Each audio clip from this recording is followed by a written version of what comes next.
Shalom, puji Tuhan. Apa kabarnya Bapak Ibu Saudaraku, warga Kristen Geraha Puncak Anumsari? Harapan dan doa saya Bapak Ibu semua dalam keadaan diberkati oleh Tuhan. Haleluya. Kita berjumpa lagi dalam program renungan 5 menit menjelang waktu istirahat, mengakhiri aktivitas kita hari ini. Bapak Ibu, kita hari-hari ini ada di masa Prapaskah. Tentu ada banyak kesibukan dan aktivitas di masing-masing gereja dan pelayanan di mana Bapak Ibu digembalakan. Bapak Ibu, tema renungan di minggu ini telah disampaikan di grup bahwa sudah selesai. Apa yang sudah selesai Bapak Ibu?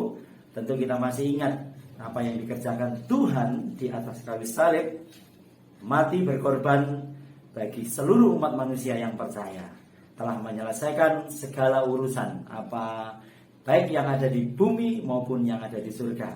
Coba kita membaca ayatnya di dalam Injil Matius pasal 28 ayat 16.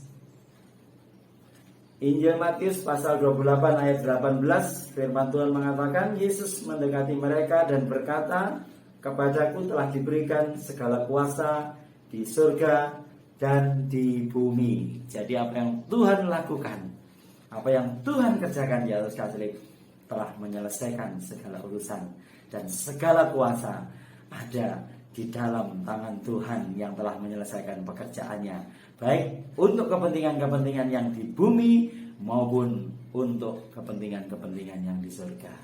Namun Bapak Ibu, ada hal-hal juga yang penting yang perlu kita renungkan di masa Prapaskah sebelum Tuhan menyelesaikan pekerjaannya di atas kayu salib. Mari saya ajak Bapak Ibu membuka di dalam Injil Yohanes. Injil Yohanes pasal yang ke-13 ayat yang ke-34.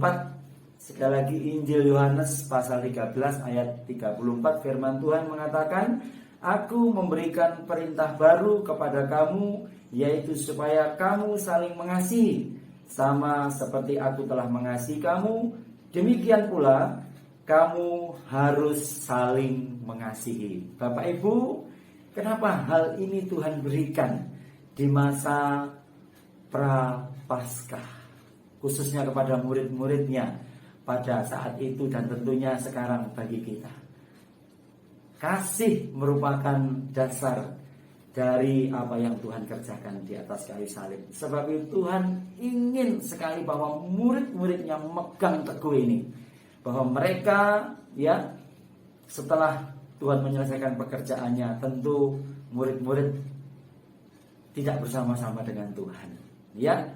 Nah, apa yang mendasari murid-murid supaya tetap bersatu? Apa yang bisa mendasari murid-murid tetap setia untuk melayani dan mengiring Tuhan?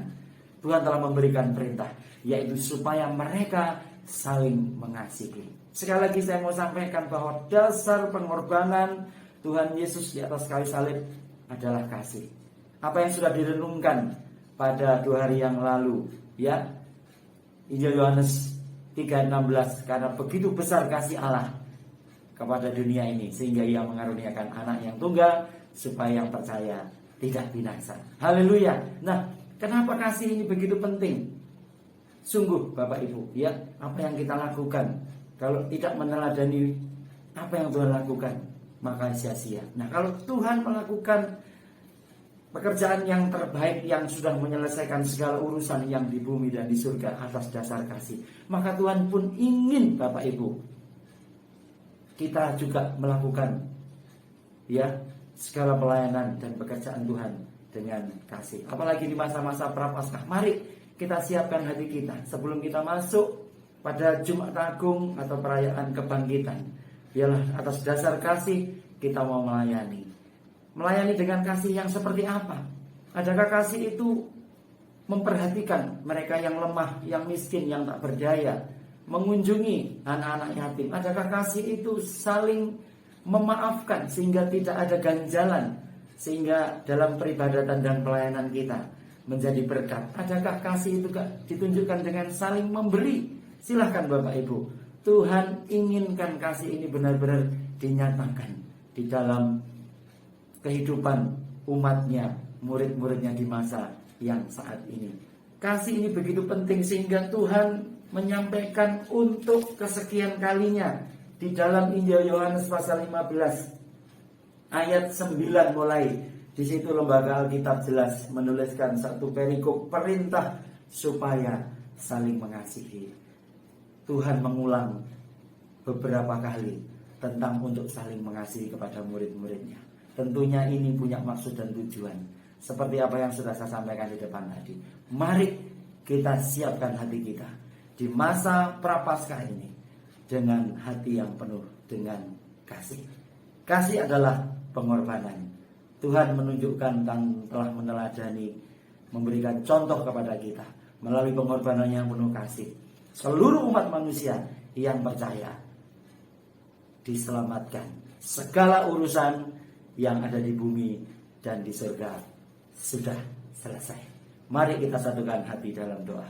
Bapa Surgawi, Bapa di dalam nama Tuhan Yesus, terima kasih untuk kasih-Mu kepada kami, untuk kasih-Mu yang Kau ajarkan, yang Kau teladankan, bahkan Engkau mengasihi sedemikian dalam sampai Engkau mati di atas kayu salib. Terima kasih Engkau memperingatkan kami supaya dalam kehidupan pelayanan, pengiringan kami tidak melupakan kasih adalah dasar dari segala sesuatu yang kami kerjakan, khususnya bagi hormat kemuliaan nama-Mu. Sebab itu di masa Prapaskah ini Tuhan, kami akan siapkan hidup kami untuk kami saling mengasihi, untuk kami saling mengampuni, untuk kami saling memperhatikan, untuk kami saling memberi dan berkorban seperti Engkau telah menyatakannya kepada kami. Terpujilah nama-Mu, berkati seluruh warga anak-anak Tuhan Geraha Puncak Anom Sari, sehingga sepanjang malam ketika kami istirahat dan di hari-hari kami menjelang perayaan Jumat Agung dan Paskah,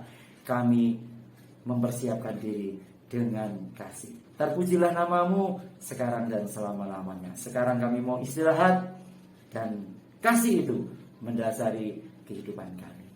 Di dalam nama Tuhan Yesus Kristus kami berdoa dan mengucap syukur. Haleluya. Amin. Shalom.